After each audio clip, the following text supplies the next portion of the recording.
Hi, we're here with Erica Domesek from PS I Made This. Hi, Erica. Hi. I'd like to ask you a few questions. What made you start your blog? What made me start my blog? Yeah. Well, it was just for fun, really. It started when one of my best friends had sent me an email and said she was going to she was going to buy a necklace, and it was like $600. I said, "That's crazy. Come over and we'll make it." So my best friends came over one day and we made these amazing feather necklaces. The next month they came over, we made these really cool rope necklaces. And I was wearing one of the necklaces backstage at a fashion show during Fashion Week, and someone asked me where I got my necklace, and I said to her, "I made it." And she said, "Well, what's your line called?" I said, "Well, I don't have a line, I have a craft club." So turned out she was actually from Alloy Entertainment, and she was like, "Oh, can we film you and doing your craft club? We're the people who do it, Gossip Girl." And I thought, sure, why not? So simultaneously, like, wait, this is kind of like something cool. People want to know how to craft. I love doing it. So I was like, why don't I start a blog? And I knew nothing about having a blog, doing a blog, so my friend told me about Tumblr, and that's when PS I Made This began. And So you originally started with Tumblr. yeah, my site actually is a Tumblr. Tumblr is amazing. Whether, I always say, you can be on Twitter and not tweet. You can be on Tumblr and not tumble. It's a cool way to see new images and have access to other people's blogs, sharing things, putting your own content out there. Is the platform comfortable for you? Yeah, I mean, I love Tumblr, so I don't really know of any other platform as far as other blogs, but that's what I use and I love. It's easy. It's very easy. Just like DIY. I like easy things. What's your background in fashion? What did you do before?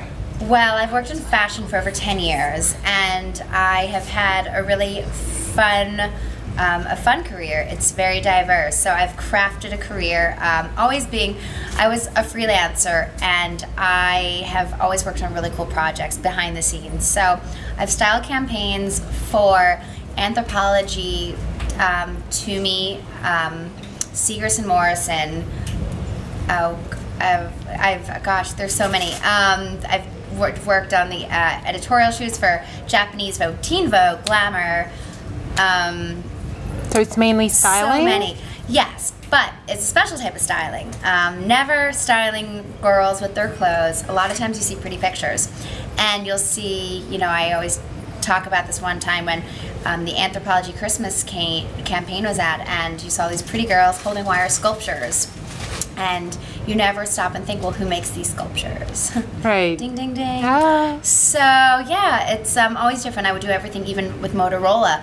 I've worked with a lot of lifestyle brands. They would be launching a phone, so before a phone came out, sometimes I would design invites and even the rooms. I love interiors. That's a cool passion. So that's the bulk of what I was doing. So working behind the scenes with really cool brands. And I essentially do the same thing now.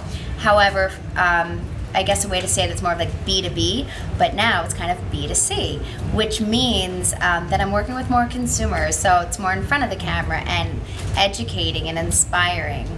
When you style, what adds your personal touch to everything? Like, how do you say, this is my stuff, this is my style?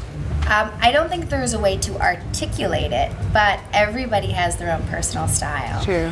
And from all of your friends to your family members, I think that what makes us all special is that we have our own personal style. And I think it's hard to actually explain why we have it. Sometimes we're just drawn to certain things, certain eras, where 70s, the 80s, that obviously in the 80s it was more like punk rock, 70s more, 60s more bohemian. So whether it's an era, whether it's something that you inherited from your mother, your grandmother, flipping through fashion magazines, watching runway shows, being in stores, looking at windows, we're all drawn to pretty things, cool things.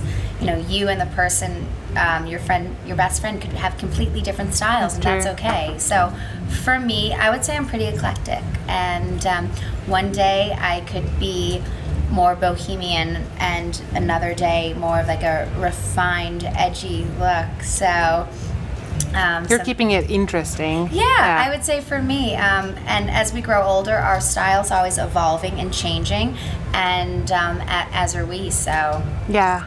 So where do you see yourself in like 5 years from now? I don't know. Where do you want to see yourself in Where 5 do years? I want to see myself? Well, I don't know. Big question. That's a big question. I don't know. I want to continue what I'm doing, but I love to reach people on a larger scale. So I think continuing to grow my business, work with great brands. I do a lot of videos, but I want to do more videos. That would be great.